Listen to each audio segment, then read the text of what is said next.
तो फाइनली काफी दिनों के बाद आज बुधवार को यानी बाजार के अंदर फिर से एक बार तेजी देखने को मिली है, जो कि अच्छी खासी तेजी है। देखिए बीच बीच में गिरावटों के बाद तेजी थोड़ी बहुत आती रहती है, लेकिन यहाँ पर बहुत अच्छी खासी तेजी देखने को मिली है। तो आखिर किन चीज़ों का असर पड़ा है, किस तरह के न्यूज़ आए हैं जिसका इम्पैक्ट ये मार्केट के ऊपर इतना पॉजिटिवली देखने को मिल रहा है, इन्हीं तमाम तर चीज़ों को समझने के लिए आज की इस वीडियो को मैं बना रहा हूँ और उम्मीद है कि आपको बातें समझ में आएगी। वीडियो बहुत इन्फॉर्मेटिव होगी। एक लाइक ज़रूर कर दीजिए, शेयर कर दीजिए। चैनल को अगर अभी तक आपने सब्सक्राइब नहीं किया है तो चैनल को भी ज़रूर सब्सक्राइब कर ले, क्योंकि आपको पता है कि भाई इस तरह के इंटरेस्टिंग कंटेंट मैं आपके लिए लेकर आता रहता हूं। देखिए सबसे पहले अगर बात करें कि भाई बाज़ार पे किन चीज़ों का असर पड़ा है, तो सबसे पहले नंबर पे मैं लेना चाहूँगा क्रूड ऑयल।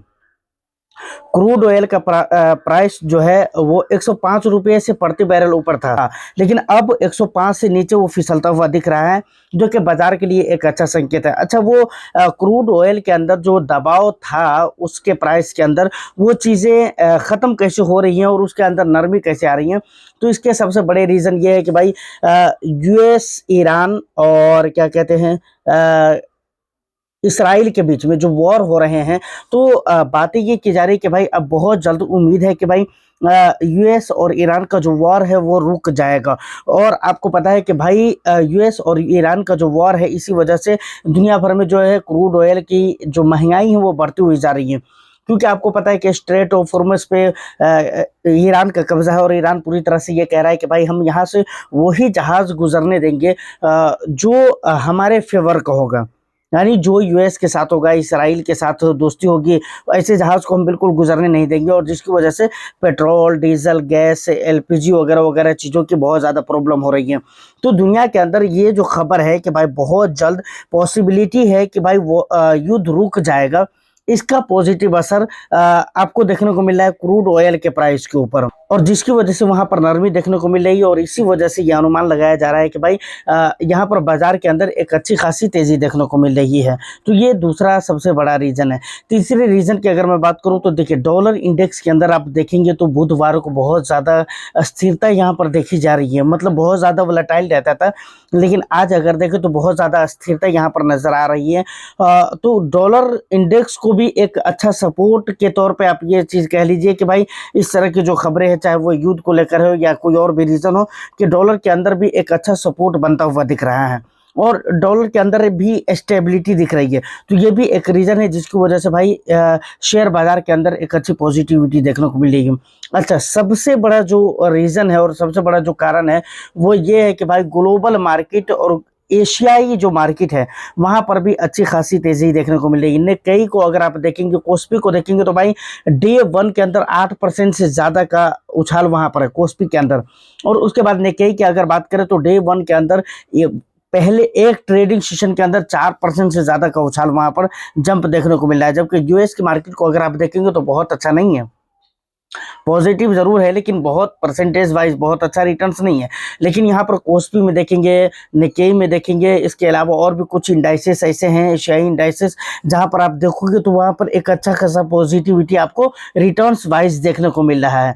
तो ये तमाम तर खबरें जो हैं वो हमारे इंडियन स्टॉक मार्केट के लिए पॉजिटिव है। इस वजह से इंडियन स्टॉक मार्केट के अंदर आज एक अच्छी तेजी देखने को मिल रही है और इसका पूरा पूरा असर आपको पोर्टफोलियो के ऊपर आपको कल देखने को मिल जाएगा, म्यूचुअल फंड इन्वेस्टर्स को।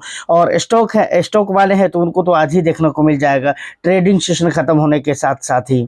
अच्छा देखिए, अब इम्पोर्टेंट चीज़ क्या है पता है आपको? इम्पोर्टेंट बात यह है कि अभी तक जो चीज़ें मैं बता रहा था कि भाई इन चीज़ों का असर है, उन चीज़ों का असर है, उन चीज़ों का असर है, वो चीज़ें मैं आपको बता रहा था जो आर्टिकल के अंदर जो आ रहे हैं, अभी छप कर आ रहे हैं और लोग बातें कर रहे हैं कि भाई बाजार के अंदर इस रीजन के साथ तेजी है। लेकिन अब मेरा अपना जो पॉइंट है, पॉइंट ऑफ व्यू है, वो मैं आपके सामने रखना चाहूँगा। सबसे बड़ी चीज़ कि युद्ध की जो जहाँ तक बात है ना, कि यूएस और ईरान का जो युद्ध चल रहा है, इसराइल वगैरह का जो युद्ध चल रहा है, उसको रोकने की जो बात की जा रही है कि बहुत हद तक की पॉसिबिलिटी है कि बहुत जल्द युद्ध को ख़त्म कर दिया जाएगा।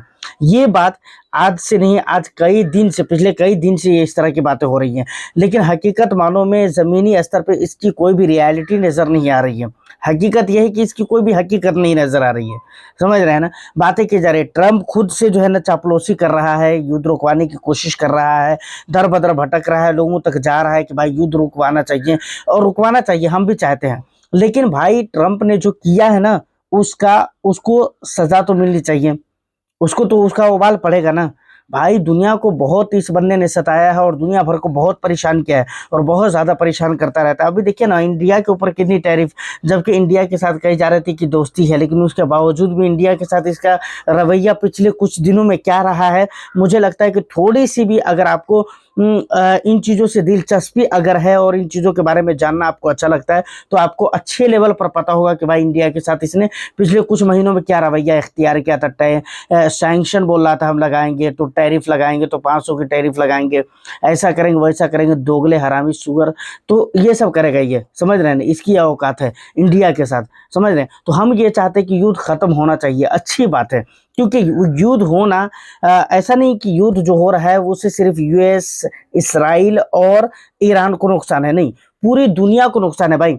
आज देखें ना, क्रूड ऑयल महंगा हो गया, एलपीजी महंगा हो गया, गैस सिलेंडर महंगे हो गए, पेट्रोल डीजल ये सारी चीज़ें महंगी हो गई हैं, समझ रहे हैं ना। ये रीज़न क्या है भाई, युद्ध हम नहीं कर रहे हैं लेकिन हमारे यहाँ महंगी है। तो कहने का मतलब क्या है, कहने का मतलब ये है कि युद्ध अच्छी चीज़ नहीं है, हम चाहते हैं कि ख़त्म हो, लेकिन हम ये चाहते हैं कि बढ़िया से ईरान पहले यूएस को और इसराइल को जैसे रेल रहा है पिछले कुछ समय से ना, वैसे रेले और अभी रेलता रहे इंशाल्लाह, और बढ़िया से पेट भर के रेले, उसके बाद साले को छोड़े ये, समझ रहे हैं ना, क्योंकि इसने बहुत ज़्यादा तंग किया है दुनिया को भाई। इंसानियत से दिल पे हाथ रख कर बोलिएगा, समझ रहे हैं ना, किया है या नहीं किया है। और इंडिया के बारे में इसका जो लैंग्वेज था ना, इसका जो लैंग्वेज था ये कैसा था, ये आपको पता ही होना चाहिए और पता ही होगा। तो देखिए, कहना मैं क्या चाह रहा हूँ, कहना मैं ये चाह रहा हूँ कि भाई इसने लकड़ी लिया था पहले ईरान से, क्या जरूरत है युद्ध करने की, लेकिन पहले तुमने लकड़ी लिया है ना, तो भाई अब झेलो, समझ रहे हो ना, बराबर अब तुमको झेलना पड़ेगा, ठीक है ना। अब देखिए यहाँ पर बात असल में ये है कि भाई यूएस जो है ना, डोनाल्ड ट्रंप जो है ना, वो अपने से बोले जा रहा है, सारा स्टेटमेंट उसका अपना खुद का है, किससे बात हो रही है, उससे बात हो रही है, कुछ भी बात नहीं हो रही है भाई। बात कर भी रहा है, ईरान बात कर रहा है, मालूम है, सारी बात हो रही है, और ईरान उधर से ट्रंप का मैसेज आता है कि भाई बात हुई है, ईरान कहता है बात नहीं हुई है समझ रहे ना। और उधर से कहता है कि भाई अब वॉर को बहुत जल्द खत्म कर दिया जाएगा, तो ईरान बात कर लेता, और ईरान क्या पता है, वो ट्वीट करता है कि अब बहुत जल्द युद्ध को खत्म कर दिया जाएगा। इधर से ईरान जवाब देता है कि युद्ध खत्म नहीं किया जाएगा, वो बोला बात हो रही है, बोला कुछ बात ही नहीं हो रही है, हमसे कोई पहचान ही नहीं है। मतलब ईरान पूरा फुल मजा ले रहा है इस वॉर में भाई, पूरा फुल मजा ले रहा है, और लेना भी चाहिए, क्योंकि जो इंसान जैसा करेगा वैसा उसको भरना है और भरना चाहिए, मैं यही कहता हूँ भाई। तो ये चीज़ें हैं। बाकी देखिए वो अपने से चिल्ला चिल्ली मचा रहा है, लेकिन मुझे ऐसी कुछ उम्मीद नहीं दिख रही है जिसकी वजह से मैं आपको ये कहूँ कि भाई अब युद्ध रुक जाएगा और जिसकी वजह से हालात अच्छे हो जाएंगे। अब देखिए मेरी बातों का ये भी बिल्कुल मतलब नहीं कि मार्केट गिरता रहे और गिरता ही रहेगा, आपको पैनिक करना चाहिए। देखिए मेरे कहने का मतलब यह है कि मार्केट अब भी इतनी जल्दी डे 1 के अंदर सही नहीं होने वाला है, इसको सही होते होते बहुत सारा टाइम जाएगा। सबसे पहले तो आपको ये देखना पड़ेगा कि भाई मिडिल ईस्ट के जो वॉर है वो कब तक चलते हैं। ये चीज़ें सारी चीज़ें सही होते होते इसमें कई सारे महीने गुजर सकते हैं या साल भी लग सकते हैं। तो जो कुछ भी चल रहा है ये 2 महीने 3 महीने 6 महीने साल भर ये चलेगा, इससे ज़्यादा नहीं चलेगा। लेकिन जिस दिन मार्केट रिकवर करेगा तो बहुत अच्छे लेवल की रिकवरी होगी। अब देखिए मार्केट में अगर मैं हकीकत बताऊँ तो इंडियन स्टॉक मार्केट अब बहुत ज़्यादा अट्रैक्टिबल हो चुका है। अलग बात है हम सिर्फ यहाँ पर गिरावटों को नोटिस कर रहे हैं, लेकिन यहाँ पर जो अपॉर्चुनिटी हमारे को मिल रही है हम उसको नोटिस नहीं कर पा रहे हैं इन गिरावटों के पैनिक के चक्कर में, ठीक है ना। नहीं तो इंडियन स्टॉक मार्केट एक अच्छे रीजनेबल प्राइस के ऊपर आ चुका है सर जी, और यहाँ पर खरीदारी करने का एक बहुत बहुत लाजवाब मौका है। मुझे लगता है कि इस समय पे अगर आपने निवेश नहीं किया तो फिर कुछ नहीं होने वाला है। यही समय है, यही this is right time to buy in Indian stock market, समझ रहे हैं ना। और इस टाइम पे जिसने नहीं किया मुझे लगता है कि आगे चलकर वो करेगा भी तो उतना प्रॉफिट नहीं होगा जितना अभी निवेश करने वाले को हो सकता है। क्योंकि आप इंडेक्स वाइज अगर पूरी मार्केट का अगर पी चेक करें भाई, किसी भी इंडेक्स का पी चेक करें तो ओवरऑल अभी आपको रीजनेबल प्राइस के ऊपर दिख रहा है, और कई सारे इंडाइसेस तो ऐसे हैं जो कि बहुत ज़्यादा अच्छे वैल्यू पर मिल रहे हैं, अच्छे रेट पर मिल रहे हैं, मैं ये कहना चाह रहा हूँ। तो मुझे लगता है कि this is opportunity for Indian investors in Indian stock market, समझ रहे हैं ना। तो खरीदारी जरूर करना चाहिए। पैनिक अगर आप करते हैं तो भाई ये तो गलती है सर, आपको समझना चाहिए, समझना चाहिए। दोनों तरफ देखिए ना, आप सिर्फ गिरावट को नोटिस कर रहे हैं, अपॉर्चुनिटी को क्यों नहीं नोटिस कर रहे हैं, इस चीज़ के ऊपर भी आपकी नज़र होनी चाहिए, मैं ये कहना चाह रहा हूँ। तो जो भी इम्पोर्टेंट बातें थी मैंने आपको बता दी है। उम्मीद करता हूँ कि वीडियो आपको अच्छी लगी हो, तो बस एक लाइक कर दीजिए, शेयर कर दीजिए, देन आप चाहें तो सब्सक्राइब भी ज़रूर कर लीजिए और आप अपना ज़्यादा से ज़्यादा प्यार ज़रूर दीजिए। मैं फिर मिलता हूँ किसी नेक्स्ट एंड इंटरेस्टिंग वीडियो में, जब तक रहिए all the best. Thank you for watching.